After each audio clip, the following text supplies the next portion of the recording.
Hi everyone, welcome back to this channel.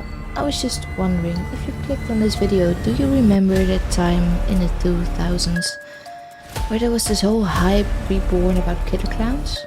People dressed up as clowns, scaring people, making it seem like they were gonna kill them, sneaking up on them, making them scream and run for their lives.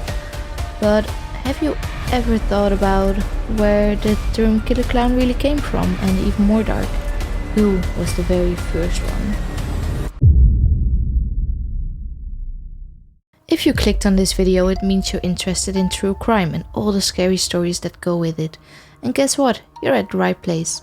It would mean the world if you gave this video a like and subscribe to my channel. And yeah, thank you so much in advance. And now it's time to delve into the dark and sinister life of John Wayne Gacy, America's first killer clown.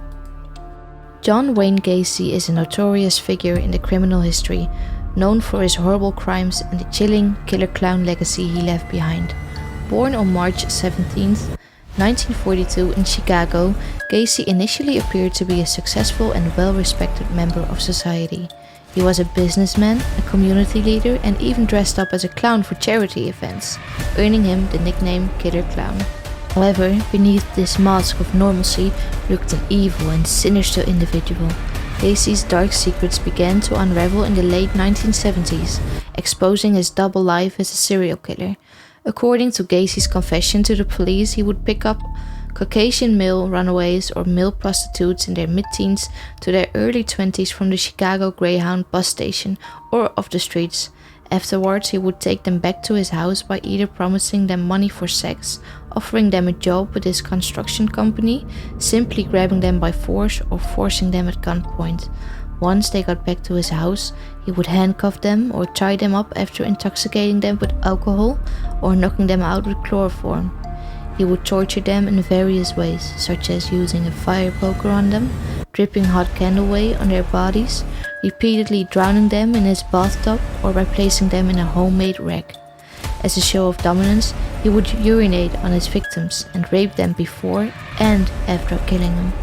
Gacy would then bury the bodies in his crawl space and would pour lime in the crawl space to hasten the decomposition of the bodies, which is why the bodies melted together and were hard to identify. After hearing all these nasty details, you'll probably wonder, how did he get caught? Gacy was arrested and investigated several times between 1970 and 1978, when he was finally caught and charged with murder. Before he got caught, he always had good excuses to get away with his crimes, but on December 11, 1978, 15-year-old Robert Pease went missing after he told his mom he was waiting for him outside the drugstore. That was Gacy, who talked to the boy and promised him a better work opportunity. When he was reported missing later that day, the police asked Gacy to come into questioning, but he did not show up, and police later learned that Gacy had taken Robert's body from his house and dumped him into the river after that call. The police obtained a search warrant, and when Gacy's home was searched, they found belongings of multiple missing boys and the bodies that were hidden in the crawl space. On January 8th, Gacy was charged with the murders of 7 young men, aggravated kidnapping, deviant sexual assault, and taking indecent liberties with a child, to which he pleaded not guilty. On April 23rd, he was indicted for another 26 murders, and a judge later granted a motion that he would be tried for all 33 murder charges simultaneously. Gacy's lawyers aimed to convince the jury that Gacy was not guilty by reason of insanity, while prosecutors argued for a death sentence. 5 weeks later, on March 12, 1980, the jury took less than 2 hours to convict Gacy of murdering 33 young men. The following day, he was sentenced to death. All appeals that followed were denied, and Gacy spent his time on death row at Manor Correctional Facility.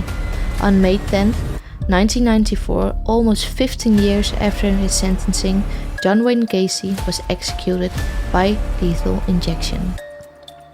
So that was it, guys, a short but gruesome summary of all the horrors that John Wayne Gacy committed. If you appreciated this video, please be sure to leave a like and subscribe. It would help a lot, and I promise to keep uploading and entertaining your true crime mind. Have a good one.